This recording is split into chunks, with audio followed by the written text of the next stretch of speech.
Okay, guys. So, as mentioned probably a few lessons ago, in terms of adding windows, doors, and other components into your Revit work, they used to have libraries installed within the program. So, you'd be able to say, insert door, go look for a door, and then insert it. But in the interest of keeping their program, I think, smaller from a hard disk space perspective, they decided to move all of their libraries to the Autodesk cloud.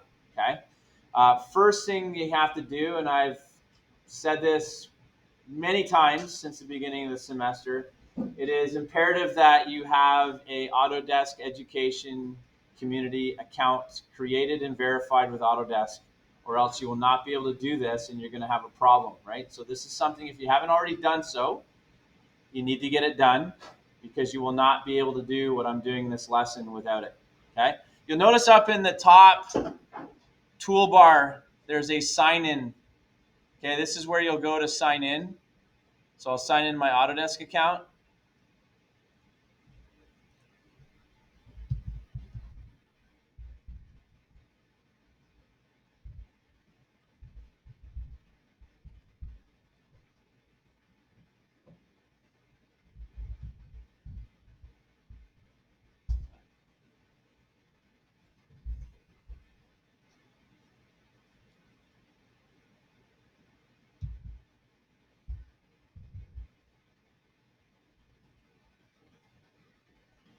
So you'll have to go through this process. So my sign in is complete. So you want to make sure that at the top, your Autodesk account is now open up top. Then what you'll do is under the toolbar up here, and one thing I'll do right now is I'm going to change to my top of main. I'm actually going to do my top of stone sill level, because that's what my upper walls are drawn on. I'm going to go to the insert tab. I've already got it open right now. So if you're working in your architecture tab, you got walls, doors, windows, and components. So obviously doors will be found under the door, windows will be found under windows, and components. But again, they're not installed on here. So you go to the insert tab and you go to load Autodesk family. And there's a little icon here with a cloud. So if I click on that, it will then bring up a bunch of options here.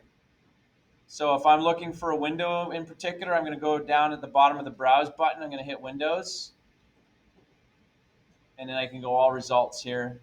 And again, there's 106 different options for Windows, right? Some of the stuff up top here are Muntin. It calls Muntin design. So that's the grills that are in the windows. So those can be added to your work, Muntin patterns. Then we get into skylights. So if you want to put skylights eventually in your roof, you can. There's actually window trim, and then you get into the different types of windows, right? So we have awning windows. Again, those are the types that are hinged up top and they swing out. And then we have casement windows. So any window, you remember, if you have a room that says it wants to have a operable window, then just make sure that it's any window you select, you find a like that you like on it. But as long as it doesn't say fixed, you're good to go. Okay? So I'm just going to select this window here, and then you'll hit the load button. So you find whatever window you want, and you hit the load, and now it will give you a bunch of different options for window sizes. So you could choose, if you like that style, but you're not quite sure on what size height window you want right now, you could choose multiple ones. So I can hit my control button, I can select, multiple types. So when it says type, the first number, the 34, that's the width of the window. The second window is the height of the window. So I've got 34 by 36, 34 by 41. So again, you can go around and find different size windows that you want. In my case, I'm going to try a 48 by 60, and then you just hit OK.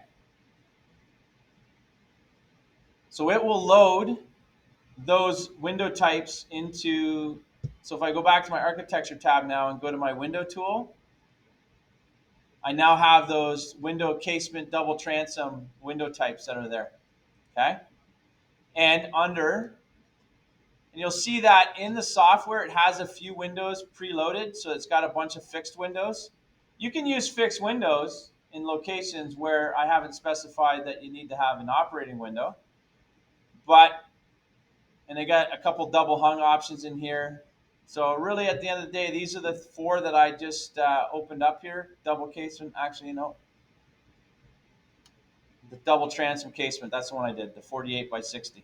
Okay, so I'll select that, and then all you do is you place that window wherever the heck you want it.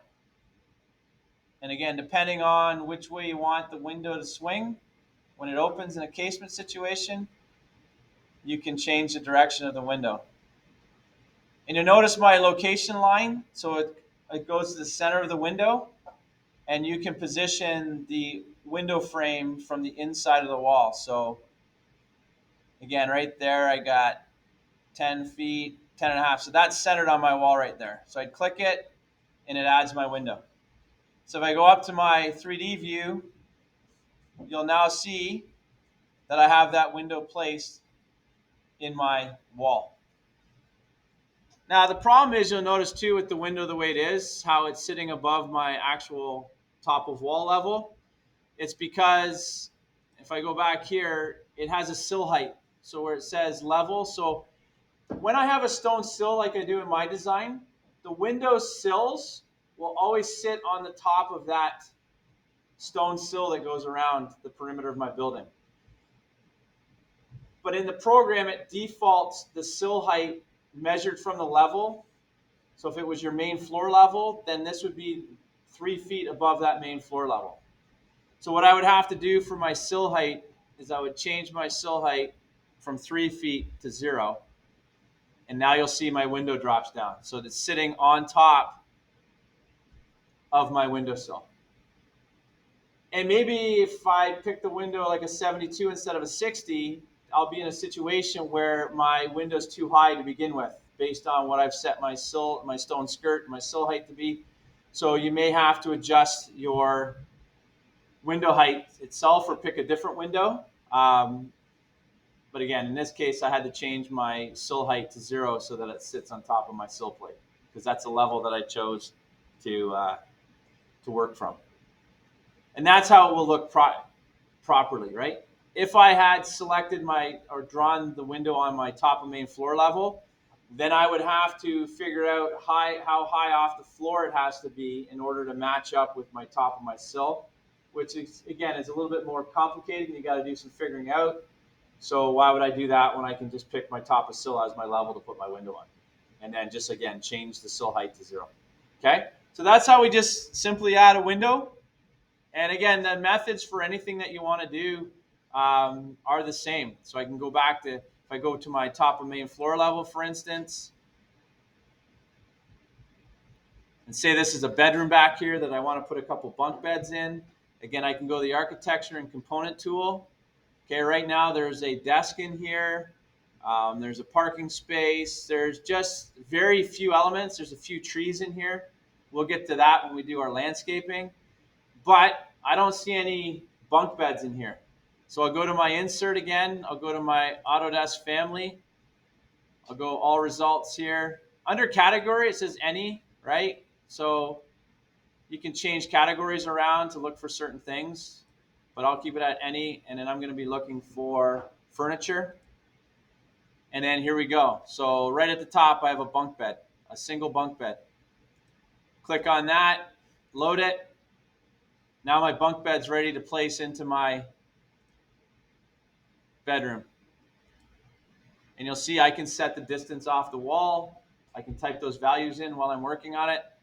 And then if I go again to my 3D view, now if I go to that bedroom, now I have 3-dimensional bunk beds placed in the bedroom. So it's really easy to do. It's just that you need to know. I know that I think my tutorial, the previous one, where I say how to add walls and windows and doors, it tells you how to go about adding windows and doors based on a previous version of the software where all these components are preloaded, which they're not in this version we have on the computers. So this is just a method you have to do to create your various things, right? I've got my top of main floor again. If I go here, I've got no door going into my bedroom right now. So again, just back to and I would go to the door. These are single flush, right? So Please don't give me single flush doors in your design because they're boring. They're ugly. They're just plain flat, no interest in them at all. So go to the insert. You have to be out of a command too. You'll notice that I didn't have access to my load of Autodesk family because I was in the middle of the door command. So I have to exit out of that. Go back to my all results. Go to my doors. And then there's different types of doors that you can use. I would go to the residential end of things. Although here's some exterior doors, and then we have interior doors. So there's all kinds of types of interior doors. We have single panel, like a single but a raised panel kind of design, or a two panel. These are the types of doors that I did in all my custom houses. They were smooth two panel interior doors. But again, you have these various options. Maybe you like the looks of this one here, which is a 5 panel. So you just select the particular door you want. I want the two, I'm going to load that one. And really, guys, other than closet doors, but any door that someone in a wheelchair may have to go through, the only one I'm loading is going to be a 36-inch door. So 36 by 80, which is the height. 80 is a standard door. But because we have 9-foot walls, you can also go to a bit higher of a door, which is a 7-foot door. Or you could technically even go to 8-foot high doors if you wanted to. All the difference it means is that there's not as much empty space above the door to the ceiling. But 36 should be the only door that you load in terms of width when it's a door that someone's walking through. And then I'll just simply go back to my door command. I now have this door in there, and I can place the door wherever it has to go. Obviously, my space as designed is not big enough for that bedroom, but that's as simple it is to add a door. Okay?